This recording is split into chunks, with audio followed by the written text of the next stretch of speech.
Tail of the tape, but as George Foreman told you, two big heavyweights in there. Lennox Lewis 243, Shannon Briggs 228. Lewis giving away 6 years in age and has a 1-inch height and a 1-inch reach advantage. Punch that numbers, Larry.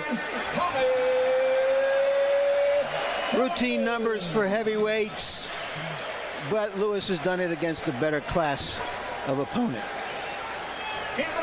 Jabs more interesting because Lewis does throw many more jabs than Briggs, and Briggs is reported to have had problems with his left hand. We'll see if he throws even as many as 18 around as he has in recent fights. Ringside cynics say that it doesn't matter whether Briggs's hands are healthy because Lewis's hands will be the ones that matter. Rules of the bout with our unofficial ringside scorer, Harold Letterman. The Lennox Lewis-Shannon Briggs fight is scheduled for 12 rounds using the new standardized rules for all World Championship fights. There is no standing 8 count, no 3 knockdown rule. Only the referee can stop the fight, and you cannot be saved by the bell at any round, including the 12th and final round. Jim. Without a doubt, one of the all-time. And Shannon Briggs will be first to enter the ring. Manager Mark Roberts right there at Briggs's right shoulder, camera left. Hey, we need the music. He was once trained by the famous Teddy Atlas. Trainer also for a long time of Michael Moorer, trainer back in Mike Tyson's teenage years, who worked with Tyson in the gym that Customato ran in Catskill, New York. But after his loss to Darrell Wilson, the only loss of his career, Atlas left him, essentially saying that he was never going to be man enough to live up to his giant natural gifts. Briggs blamed that defeat, at least in part, on an attack of asthma. He has a serious case of asthma. His management asked Convention Hall to clear itself of all the dust mites in this old dust bin. They might as well have asked to clear all the fish out of the Atlantic Ocean. There are a couple of ways to look at what Briggs might do in the first couple of rounds. He has been known to be a fast starter, throwing upwards of 70 punches per round in the first couple of rounds of many of his bouts.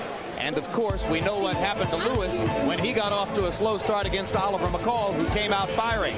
But on the other hand, Briggs started very cautiously when he went in against another big heavyweight with a big punch, George Foreman. The record for Shannon Briggs, he's won 5 straight fights since that loss to Darrell Wilson here 2 years ago. Counting the win over Foreman, that brought his record to 30 wins, 1 loss, 24 KOs.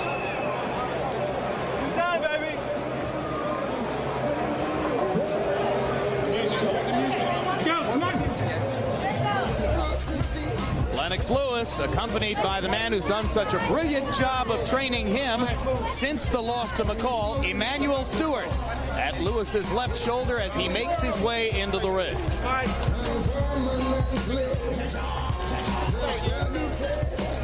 10 years ago, won the gold medal at the Olympics in the super heavyweight division. I've always felt, Jim, as I've stated here more than once, that if he was an American, his crowd displeasing style would seem more pleasing and his sins would be more easily forgiven.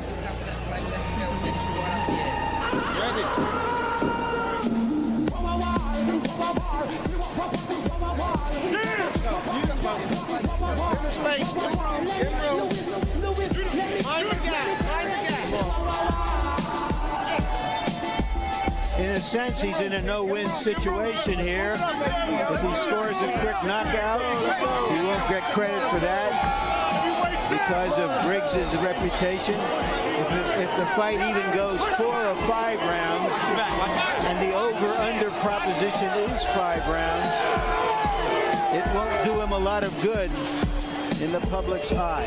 For his part, Lewis said he would go after Briggs, quote, like a predator. He made it abundantly clear that he would hope to produce the same result here that he produced against Andrew Galata last October. That was a first-round knockout in 1 minute and 35.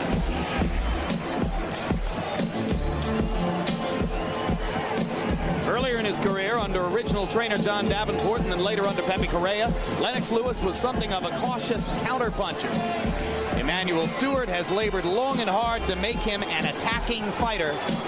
And in his last several fights, he has gotten only lighthearted opposition at best, as his firepower has clearly intimidated opponents like Oliver McCall, Henry Akinwande, and Galata. The record for Lennox Lewis, like Briggs, he has only the one defeat. That's the second round knockout to Oliver McCall in London in 1995. He's won 32 fights, 26 of them by KO.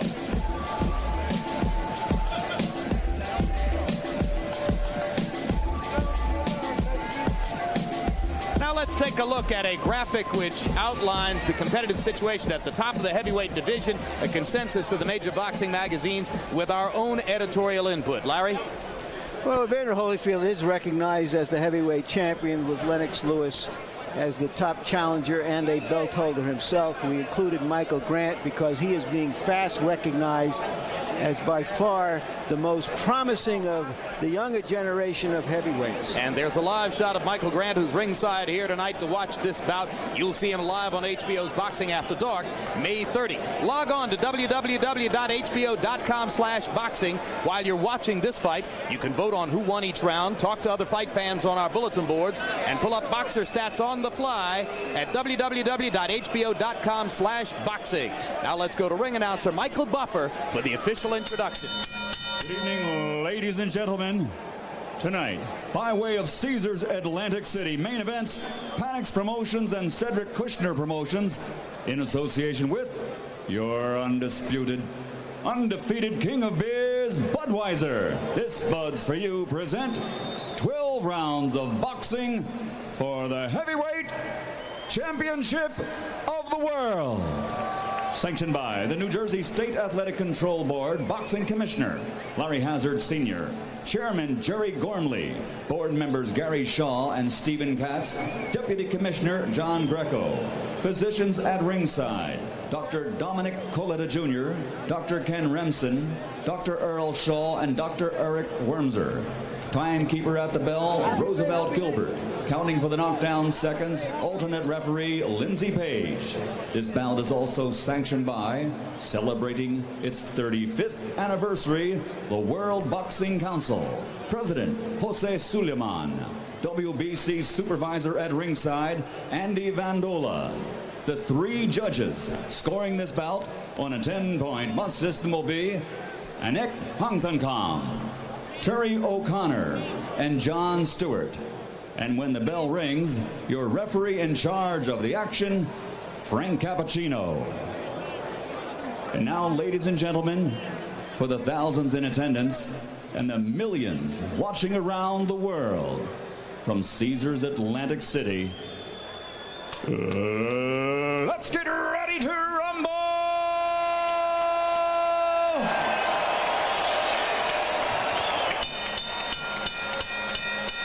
Introducing first, fighting out of the blue corner, wearing blue trimmed with white. He weighs 228 pounds. His professional record, an excellent one. 30 victories, 24 by knockout with only one loss.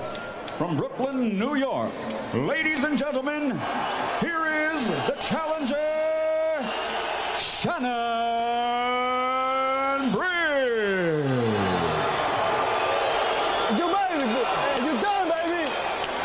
And across the ring, fighting out of the red corner, wearing gold, trimmed with red and green. He weighs 243 pounds. After capturing Olympic gold, he now has a professional record of 32 victories, 26 by knockout with only one defeat. Ladies and gentlemen, from East London, England, presenting the reigning WBC heavyweight champion of the world, Lennox Lewis.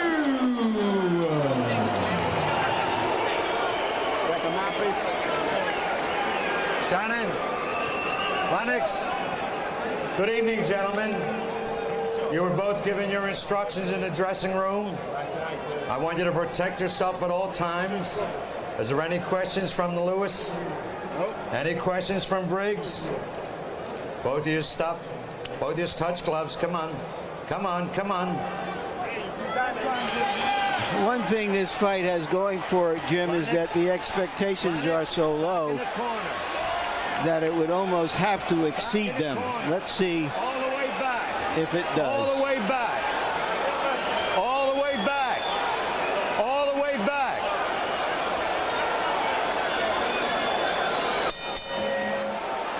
Two sculpted physiques, two big heavyweights. Lewis comes out attacking, lands a right, a jab, and a little left. Briggs so far not firing. Now he fires a right hand. Fireworks early as Shannon Briggs tries to give as good as he gets against big punting Lennox Lewis. George Foreman, you landed nearly 70% of your jabs against Shannon Briggs. Is his head just too still? Well, my jab is not as long as Lennox Lewis' left hand. Lennox Lewis got an excellent jab, but he's got to establish his jab a lot earlier than he's doing. Came out swinging and missing. You got to get back to your basics. Now Lewis begins to fire the jab. After coming out looking for the knockout in the first 10 seconds, Briggs firing back more aggressively than he did early on against Foreman. Emmanuel Stewart believes that Shannon Briggs came into his own in the closing rounds against George Foreman. Stewart says Briggs is a lot more dangerous than anybody realizes because he became a man when he stood up to Big George for 12 rounds. Well, in a boxing match, one guy has the reach and he has power. You got to use your reach and conserve your power. And in the opposite side, Briggs just got to keep moving. Don't be a stationary target. Briggs' trainer, Carlos Albuerne, told us that he felt as though Shannon would be fine as long as he moved in the ring, side to side, in and out, constantly moving to change things up against Lewis. He said if he backs into the ropes and stays there, he will be in big trouble. Lewis kills you when you're on the ropes. Right hand over the top by Lewis, more of a pawing effort. Briggs' movement early on has slowed down the Lewis attack. Lewis averages 35 jabs per round and wants to throw at least that many to keep Briggs off balance. Now it's Briggs who's attacking Lewis with his own jab.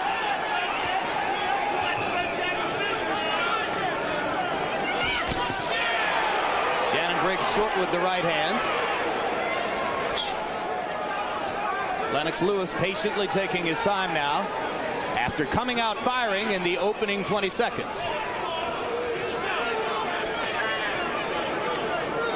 This is the most action that anybody's mounted against Lewis since Ray Mercer in '96, and there Briggs almost knocks the champion down. Shannon Briggs believing that he has hurt Lewis on the attack. And Lewis is wobbly as Briggs chases him across the ring, and Lewis holds on. It was almost Oliver McCall revisited as Briggs wobbled Lewis. Well, it's already exceeded expectations. Let me get this on.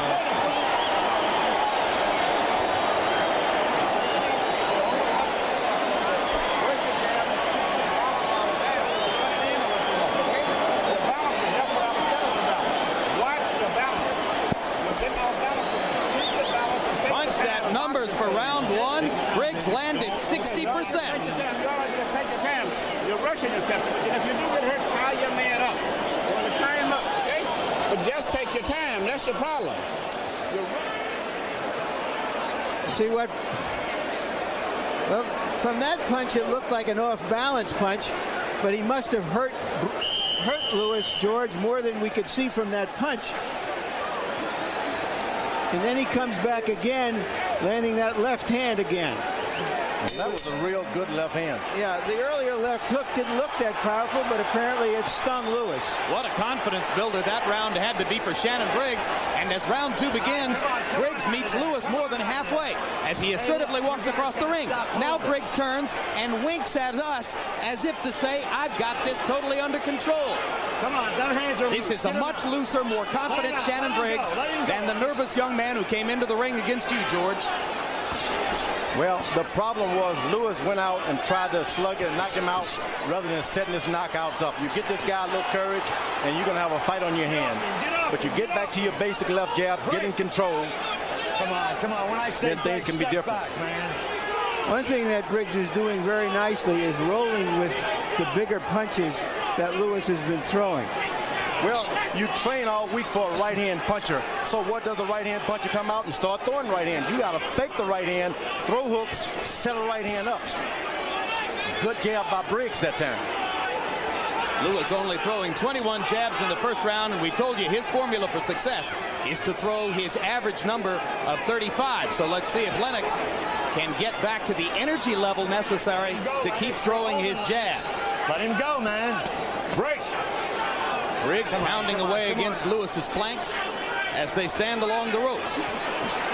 Uppercut just missed for Lewis inside.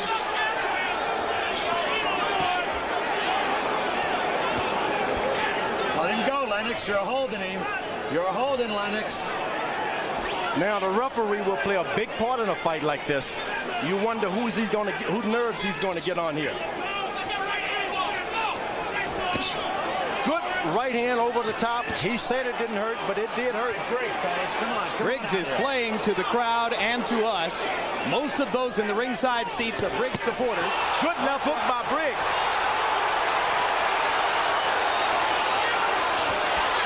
Hard right hand over the top by Briggs. Now Lewis is the one who shakes his head, as if to say, I wasn't hurt. Shannon Briggs has made his presence felt in the first couple of rounds, and right now he looks like a heck of a lot more legitimate contender than a lot of people would have thought coming in. His strength is a factor. Well, he's doing a good job in the first couple of rounds, but when you start mixing it up like that, it plays in the hands of Lennox Lewis. He's an old warrior. He's been dropped a few times. He's been hurt a lot. You don't want to mix it up with this kind of guy. Win, hit, and move out of the way. Briggs should be doing.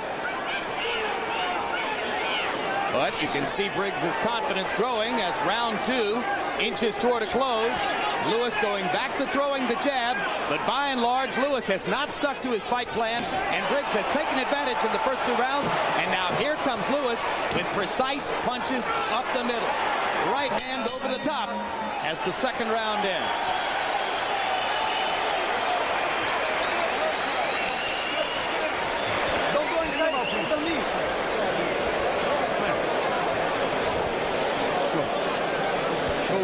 Suck it in. Suck it in. Suck it in. Who's got the ice bag? Suck it in. Take your time. Keep your jab going, please. Keep your jab going. You see it working? Throw the hook now sometime. The left hand has been the surprise for Briggs. He misses the right, or it's blocked, comes back with the left, stung Lewis momentarily right there. Lewis came back strongly at the end of the round. Left hook first. Go back to the soft jab. Okay, let's go. Jab and the hook. And the hook. So in the first 2 rounds, Lennox Lewis looks anything like a world beater, and Briggs looks like anything but a stiff. Hard right hand by Lewis. Caught Briggs flush. The jab sets it up for Lewis. When he starts doubling up on the jab, Briggs can't see Lewis's right hand over the top. Briggs missing with the wild left hook. Lennox Lewis has made a statement with the jab in the opening seconds of this round. Lewis is really effective when he finds someone aggressive. Now, all he has to do is stand back and throw his right hand. Briggs should always be hitting and moving left and right. He's going to be successful if he continues to move, but you can't stand there and take those right hands on top of your head all night. No one can. Pretty good action fight in the first 3 rounds. Stop punching both of you. Remember, the referee is going to play a great part in this boxing match. As he tries to keep the 2 of them from leaning all over each other. Well, if he keeps one guy or another, he'll get on his nerve and make him change his tactics. Now, Lewis is starting to establish his left jab, but he allows Briggs to walk around too much and recover from the effects of the left jab. When he's walking away, you just got to jab at his body. Forget about the head when he's walking away. When he gets stationary, go back to the head. Lewis isn't thinking body at all. He's strictly head hunting, working exclusively upstairs. At some point, Emmanuel Stewart might remind him to go to the body. Well, Briggs is thinking each round, each minute goes by is a tick in his favor. Keep this fight going, anything can happen. Get off his neck.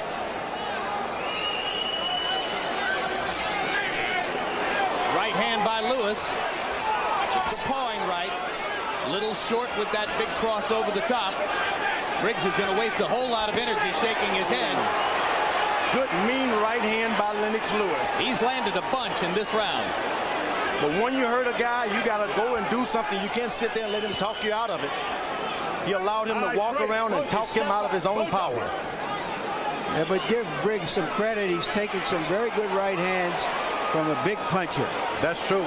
And he comes back with a left jab. Absolutely. Right on the kisser, as we say. And another one.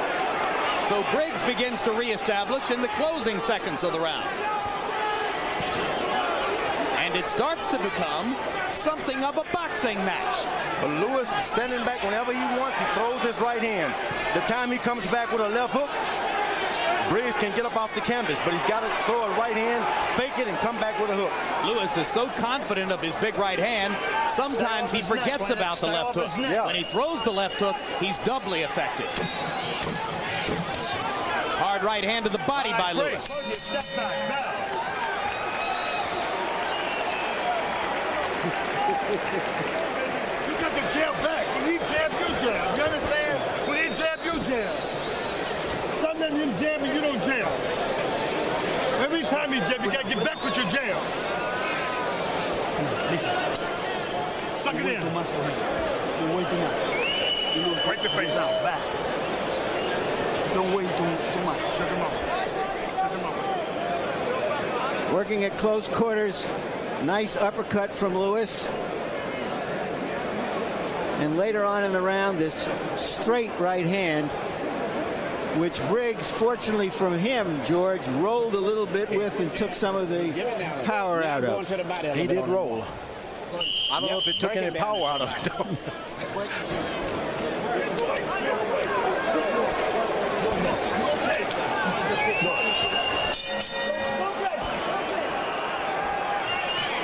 Round 4 begins. Harold Letterman, how'd you score the first That was the left hook. Yep, finally threw the left hook. To the one. Better hurry. Briggs has wobbled. Just as you said, George, when Lewis threw the left hook, that turned the tide completely. It's going to happen with a left hook. A guy trains in training camp for right hands. You throw a left hook, you get him. Right hand lands flush for Lewis.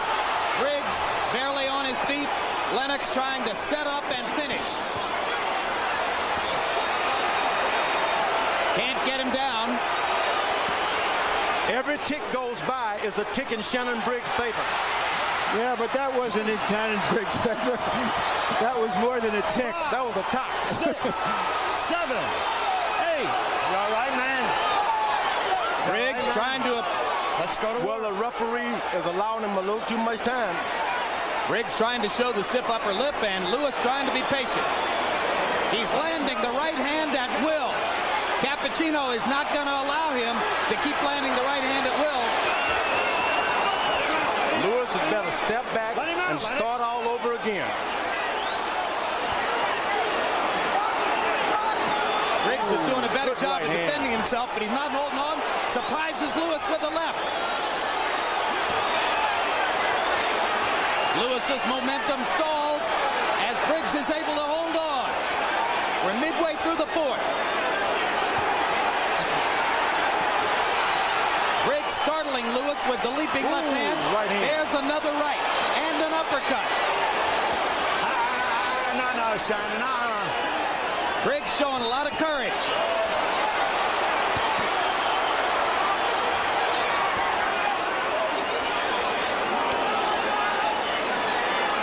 Lewis is a little tired himself. Well, when you're in a ring with a 228-pounder, you just can't just take him for granted. When you're not throwing punches, you got to cover up. Let's not play games Left there, uppercut by Briggs, or by Lewis, I should say. Let him out, Lennox. Lewis trying to gather himself. Hard left hand by Briggs. Lewis is hurt. And he comes back with his own left hook. And another right hand. 5, 6, 7, 8. to tell us that he's all right. Well, listen, this guy is trying to prove to the world that he's not a fluke. And, you know, you just got certainly has shown a lot of courage, as you say, Jim. He was accused during the Foreman fight, by us even, of not showing a lot of bravery. He is showing it here. No 3 knockdown rule in effect, but 2 knockdowns in the round as Lewis catches Briggs. Briggs catches Lewis back, but Lewis catches Briggs again. Get him on out of this side. Right hand leads are good. When you get close to him, right hand leads are working good, okay? Right hand leads and more left hooks now, okay? Your right hand leads are working good. Okay. Take your time, baby. Take your time. It's your party. You're doing your thing, Lennox. You're doing your thing. Just put it together a little bit more. You got it? Right hand leads when you get close to him. Right hand leads, he looks, he sees the 1-2s, but right hand leads it over. And keep breaking in with the hook. Take a look at the first knockdown early in the round. Briggs had been taking some big shots. That was the biggest of them all.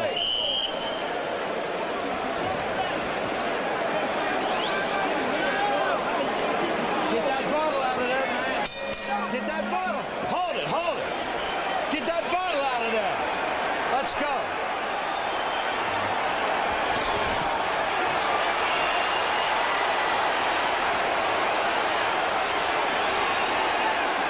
When Briggs is making a mistake, you don't want to follow a puncher around.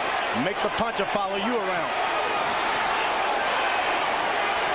Ever since Lewis started using the left hook and right hand leads, as you heard Emmanuel Stewart say, he's been devastatingly effective.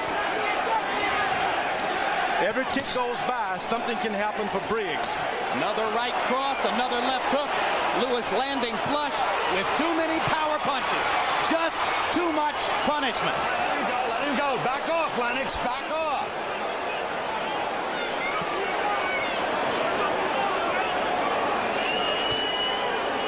Briggs popping Lewis with the left hand. Lewis almost ignoring Briggs' offense at this point as he just sets up and tries to fire power punches and get his man out of there. Now, when you have an opponent like Briggs, and that will be it. Shannon Briggs will not get up from that. Well, he proves me wrong. Proves me wrong. Still got the courage to get up and go for more. All right. Pro-big Briggs crowd screaming for their man. Lewis has just hit him with too many right hands, George. Yeah. Bravery. Bravery for which Briggs is going to pay. Well, if you're in New York tonight, you can be proud. You know, this guy has shown, hey, I'm just not a... He slipped down that time. And that's all. Yeah. Good enough. Good enough. Briggs begging Cappuccino for another chance. But he was already in the danger zone. Let me tell you, for boxing, that was a must-have fight. This guy, Shannon Briggs, supplied to us boxing fans what we needed. When you're out, get up anyway. That's what we needed. You can say whatever you want, but this man was brave tonight. Oh, no question. That was a very brave effort. And then he came back and not try to cover up and run. He went toe-to-toe with a puncher and got the worst of it. On the other hand, Lennox Lewis weathers some stormy moments, appears to be a little bit flat, and nevertheless makes his point in the end. Yeah, in a championship match, you got to be careful. The momentum can meet you in the ring or it can carry you into the ring. Sometimes with Lewis, the momentum was there and he didn't catch up until the latter rounds. And it leaves you numb sometimes. You don't even know what to do with your left and right. You're just standing out there like you're on a television show. It can really mess up a fighter. Yeah, but another point is this, fellas. If a 12-round championship fight can be seen as a mile run, it's a little easy to go out and run like hell for the first half mile and have nothing left later on.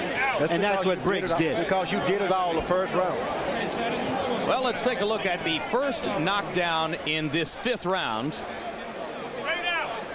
Lewis fainting by looking to the body while he fired upstairs. Yeah, he went down to the bottom a little bit to establish his jab to make the guy drop his hand just a little bit. Turn his head and on the side of the ear, and you go down. And now here is a look at the end of the fight, and Lewis had landed several more right hands. It was an accumulation of right hand after right hand early on in the fight. He thought he could take it. He felt like, hey, this guy's not that powerful. But when you accumulate that kind of power from a 248-pound man, no one can stand up to it. And that was the second knockdown as he goes down on his own swing, simply having absorbed too much punishment. Lewis showing there his capability of throwing punches and bunches. He landed an uppercut, a little left hook, another right hand, and eventually Briggs swung, missed, and went down. Lewis earned his money tonight. You can believe that. Yeah, that was not an easy outing as Lewis was wobbled in the first round. The ropes kept him up as he went backward into the ropes. He would claim, I'm sure, that he was pushed, not punched, into that precarious position. But nevertheless, it reminded you of the Lewis who was out on his feet against Oliver McCall in the second round in London a few years back. Let's go to Michael Buffer for the official particulars. Referee Frank Cappuccino calls a halt to the bout. The official time, 1 minute, 45 seconds of round number 5. The winner and still WBC heavyweight champion of the world, Lennox Lewis.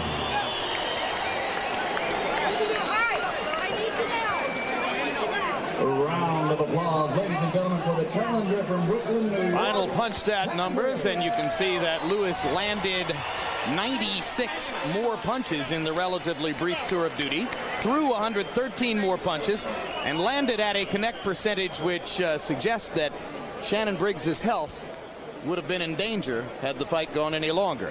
I agree.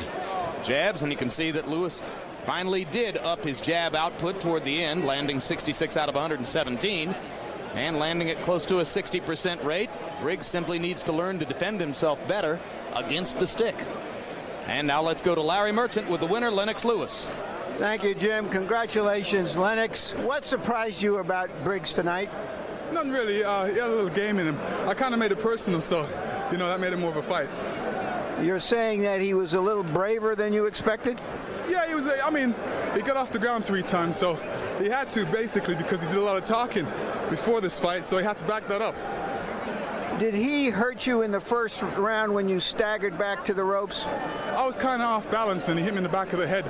But, when he jumped on me, I realized that, my defense is too good for him. Were your legs giving you problems because it seemed through the second and third rounds that you needed a blow every time an exchange happened? No, not really. Seeing a whole week before the fight really affected me, but these are certain things. Sometimes you're not really 100% some fights, and some fights you go down to 80%. Well, give yourself a grade then for this. I would say I was about 80%. What turned the fight for you when you started to respect the fact that he was a young guy trying to win the title, and he swung a big left hand and got you a couple of times? Did that pull yourself together? Yeah, really. I love it when a fight's really interesting, and I'm glad that he came to fight and didn't really come to pop out, and it made the fight really interesting, and I just wanted to work on a couple of things, and I felt good in there. Thank you very much, Lennox. Jim? It was Purdue. It was Nate. And here's a look at the final scorecards in the bout. You see that Lewis was leading on all 3 scorecards, although 2 judges gave Briggs the first round. 1 judge gave Briggs the first and second rounds, but Lewis eventually able to seize command in the fight, and he was ahead at the time when he scored the knockout over Shannon Briggs. Well, George Foreman, and maybe it wasn't Lennox Lewis's most polished performance, and perhaps looking back, Lewis was necessarily distracted by his disappointment in not being able to lure Evander Holyfield into fighting him, but ultimately Lewis is able to right himself and make his point. I'm sure, on the other hand, there are a lot of potential opponents who will look at this and say he's still vulnerable. I don't know. You corner a cat, and let me tell you, he will scratch you. He cornered a cat tonight, and that cat started to scratch, and he almost scratched with some success. So it wasn't that Briggs was that good. Lennox Lewis was caught by surprise, as we often do when we overlook and start looking down to being called the greatest of all time, things of that nature. But that cat was scratching tonight. If he had just kept going, Lewis was a bit tired, if you ask me. What about tired of landing right hands, that is. Yeah, that'll wear you out. What about Emmanuel Stewart's theory theory that Briggs grew up and became a man in his 12 rounds in there against you? I think so. A lot had to do with that the commentary that you guys did on HBO. It made Briggs say, hey, look, these people are saying things. He was angry about what we said, and yeah. that's what we need to do, make a lot of guys angry so they can get out there and give us the best. That could possibly be the fight of the year right there. All right. Lewis stretches his record now to 33 wins, 1 loss with 27 knockouts, and continues to wait for a possible chance against Evander Holyfield to try to prove that he and not Holyfield is the best heavyweight in the world. And Larry Merchant stands by now with a valiant Shannon Briggs.